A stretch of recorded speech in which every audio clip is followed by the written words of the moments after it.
גדולים, עם ישראל חי, בעליות בירידות גם בשעות הכי קשות. ערב טוב, shalom uvracha, parashat Lech Lecha cette semaine. Alors mais Rabotai, on a enfin élu le président des États-Unis. On dirait que c'était une mission interminable. Combien on en a parlé, combien ça a duré. Ça a duré quelques semaines, mais on dirait que ça a duré quelques années tellement que c'était long. Et si on vous pose la question, est-ce que les Juifs des États-Unis étaient obligés d'aller voter pour le président? Alors on répond oui. Et pourquoi? Parce que finalement, le choix dépend de nous. C'était à nous de voter pour qu'on puisse élire ce président. Rabotai, c'est complètement faux. C'est marqué que Hagedula ve'amemshala lechai olamim. C'est uniquement Akadosh Baruch Hu qui décide du choix des melachim, des présidents, des premiers ministres. Tout ça, c'est uniquement entre la main de Akadosh Baruch Hu. Et nous, pourquoi est-ce qu'on doit voter? Parce que nos Gdolim nous ont dit de voter. Alors, d'après la halacha, il conviendrait de voter. On habite dans un pays chez les Goïm. Et donc, d'après la loi, il conviendrait de voter. C'est la raison pour laquelle on vote. Mais qu'on se détrompe, rien ne dépend de nous. Tout dépend d'Hachem. Il n'y a qu'une seule chose, Rabotai, que Akadosh Baruch Hu fait dépendre de nous. Uniquement la yirat shamayim. Hakol min hashamayim chutz miyirat shamayim. La crainte du ciel, c'est ce que Hachem alors fait dépendre de nous. Par exemple, lorsque je marche dans la rue, c'est à moi de décider qu'est-ce que je vais voir, qu'est-ce que je ne vais pas voir. Lorsque j'ouvre la bouche, c'est à moi de décider, alors je vais dire des brachot ou bien je vais faire sortir de ma bouche des choses qui sont interdites.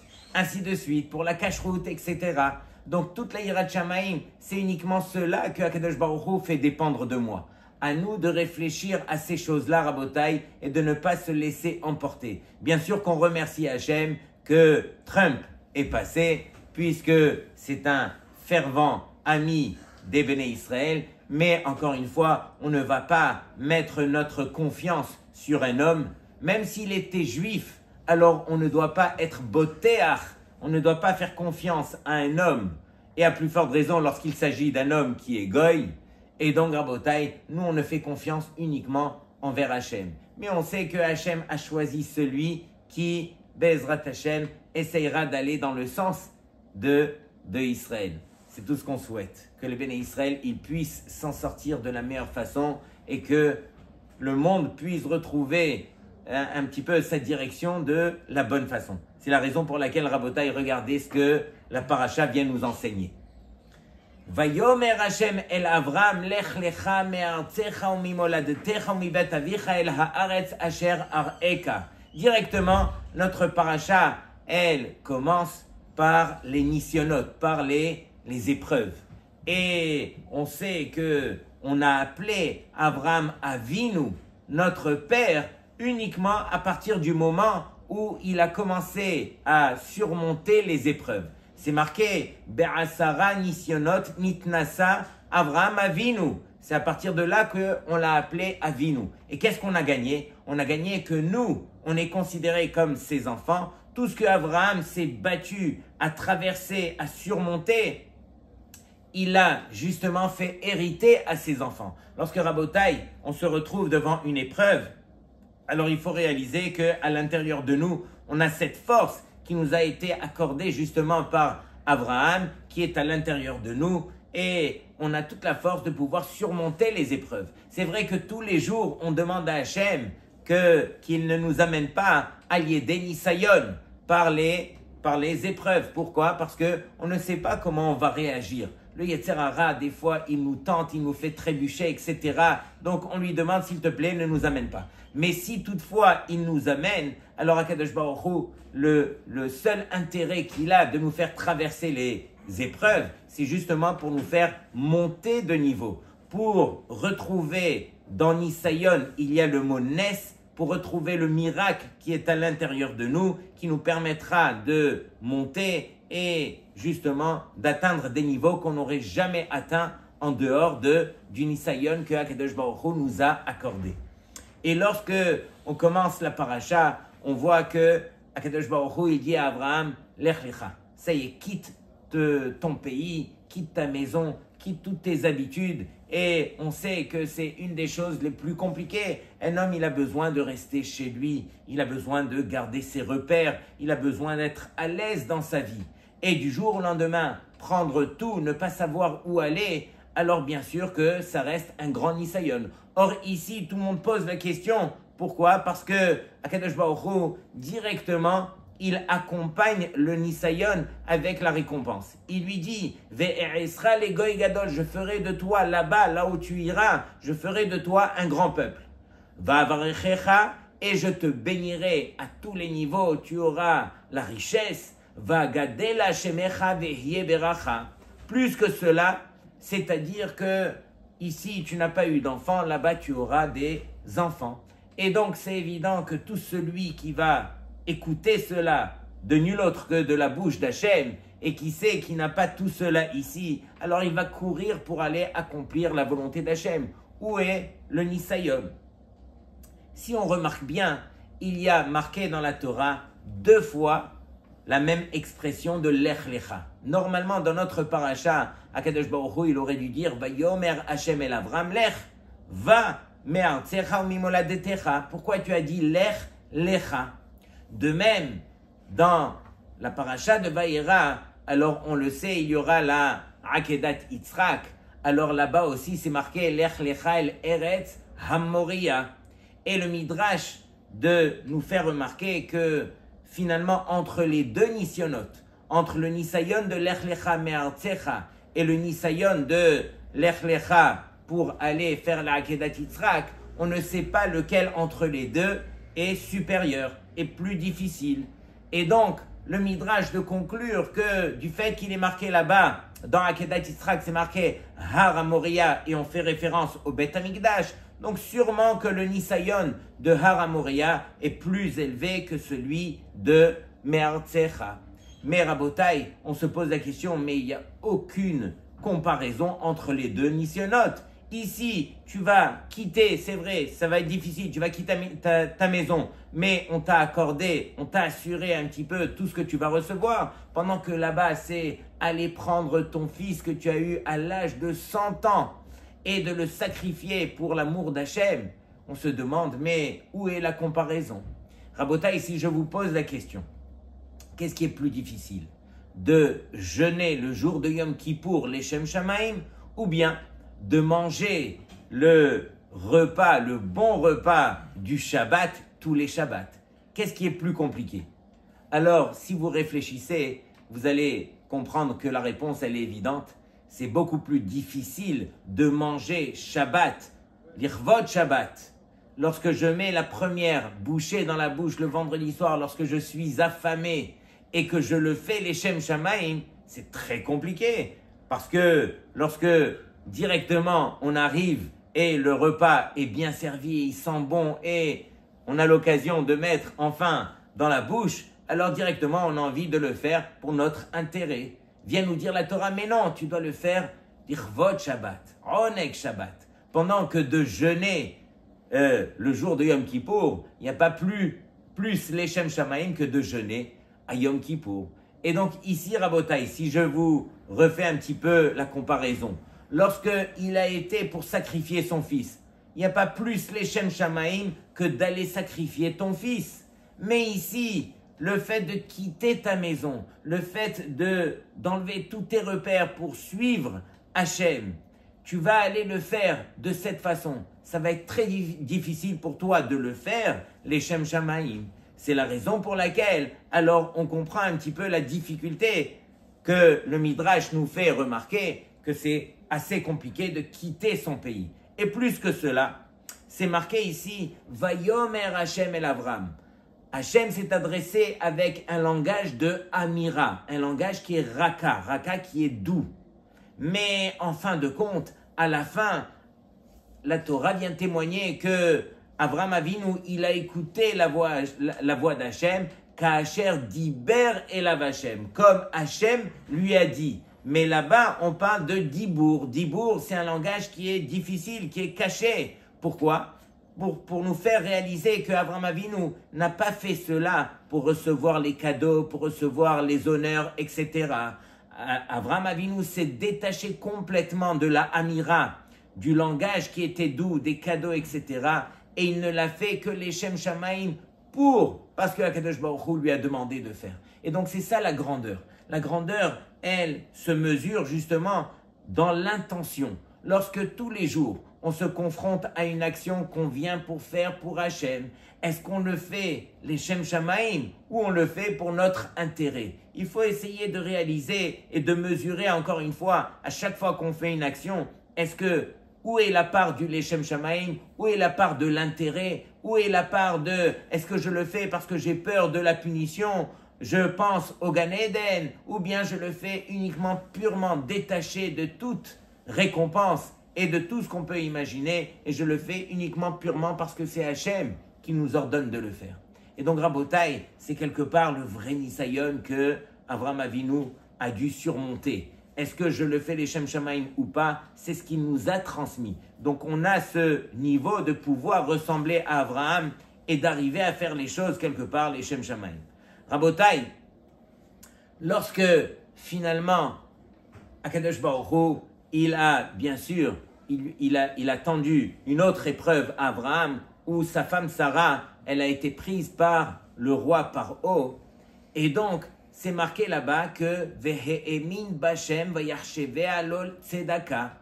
Et donc, quelle était la grandeur de Avraham Avinu? Il a eu cette émouna profonde et grâce à sa émouna, il a surmonté son épreuve. Pas que lui, Sarah aussi, on va le voir tout de suite. Mais regardez bien ce que le Baal HaTurim, il nous fait remarquer.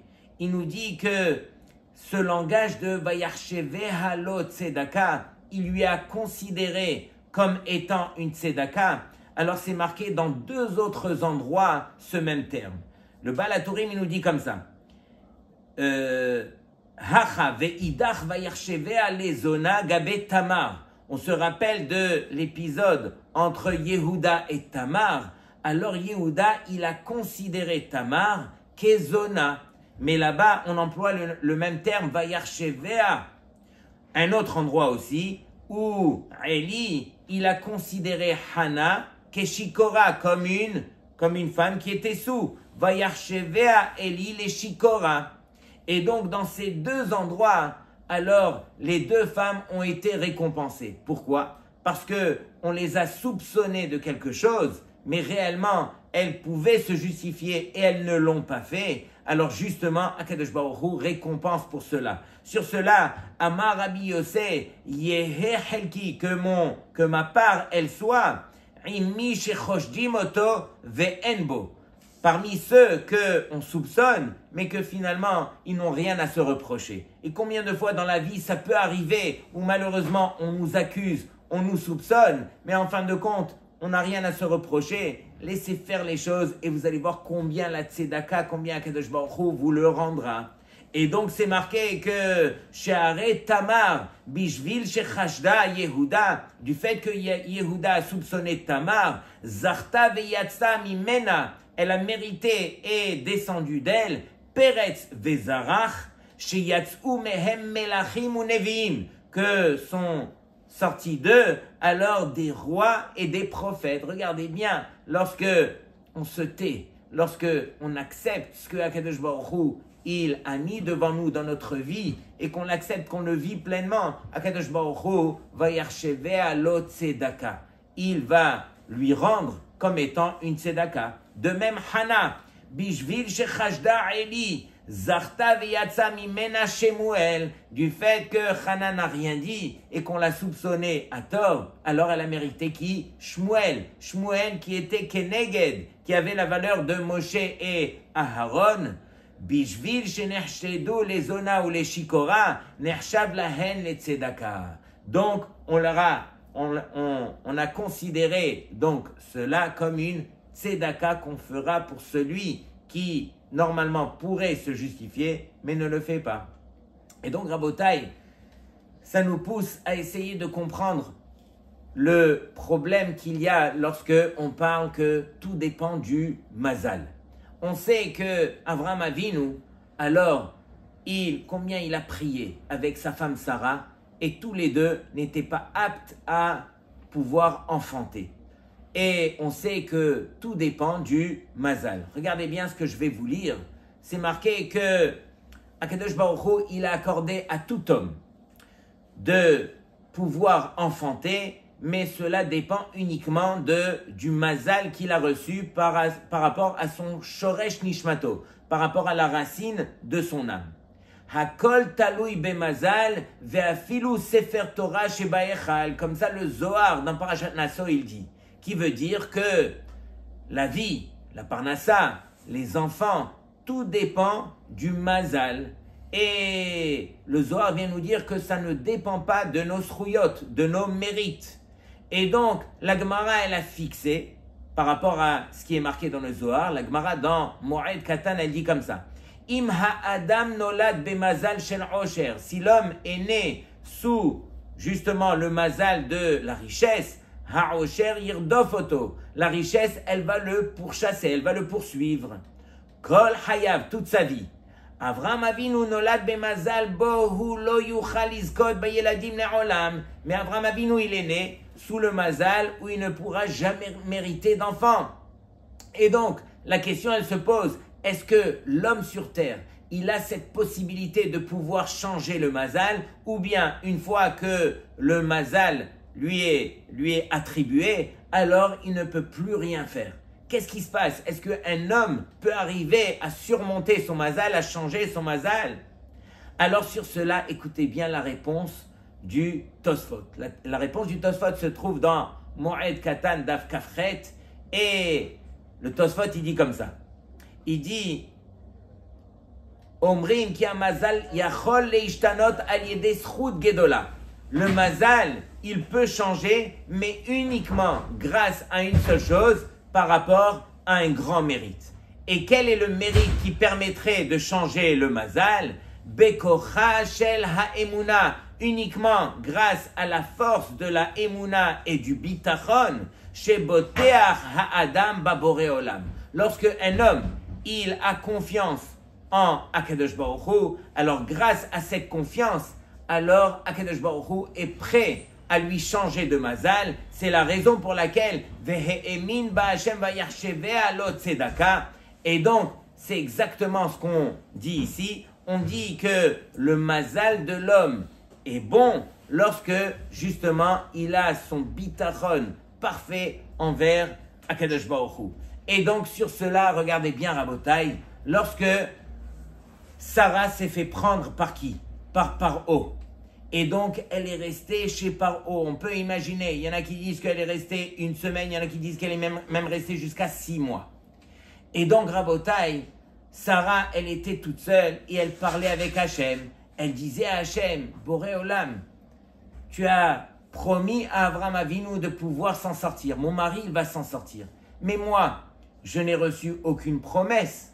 Et donc, la seule chose qu'il me reste à faire, c'est uniquement d'avoir cette émouna et ce bitachon en toi, Hachem. Et c'est uniquement cela qui me permettrait justement de m'en sortir. C'est ce que Sarah, elle vient dire à Hachem. Elle vient dire à Hachem, moi, je viens envers toi uniquement grâce à mon bitachon. Et c'est grâce à cela qu'elle a été sauvée, Sarah.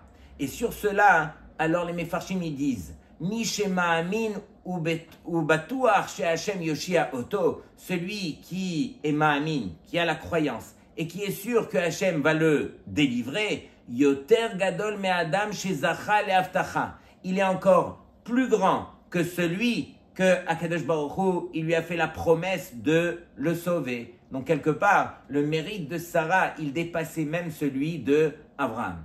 Et Rabotai, comme on le sait, alors malheureusement, cette histoire de 7 octobre nous poursuit, il continue. Mais cette année, il y a eu un anniversaire donc de l'année qui s'est passée. Et on espère que Bezrat Hashem, que toutes les bonnes choses vont réapparaître devant nous et toutes les mauvaises choses vont disparaître. Mais dans tous les cas, il y a une histoire qui a été dévoilée par une jeune fille qui a raconté que son papa fait partie d'un irgun, d'une organisation, d'un juif qui, pour lui, toute sa vie, c'est faire du chesed.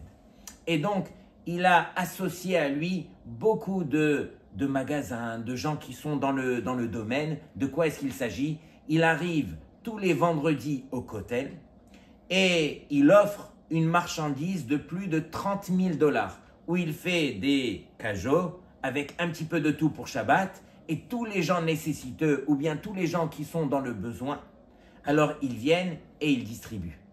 Et donc, il s'agit d'une des personnes qui travaille avec lui, qui, quelques jours, imaginez, quelques jours avant le 7 octobre en question, alors il a acheté une petite vanne Toyota, j'ai oublié la marque exacte, toute blanche, et voici que le 7 octobre en question, c'est sa fille qui avait emmené la nouvelle camionnette de son père, cette camionnette qui ne servait que pour faire du chesed. Alors sa fille l'avait prise et elle avait été avec ses amis justement au concert de Nova. Et lorsque au petit matin elle a compris et que tout le monde avait compris qu'est-ce qui se passait, alors elle a couru vers sa voiture, elle a pris la voiture et elle a pris autant de personnes qu'elle pouvait. Il y a 13 personnes qui sont rentrées avec elle, et donc avec elle ça faisait 14, et donc elle a commencé à foncer, et regardez le miracle. Il se trouve que cette voiture, c'était exactement la même marque, le même modèle et la même couleur que les voitures des terroristes.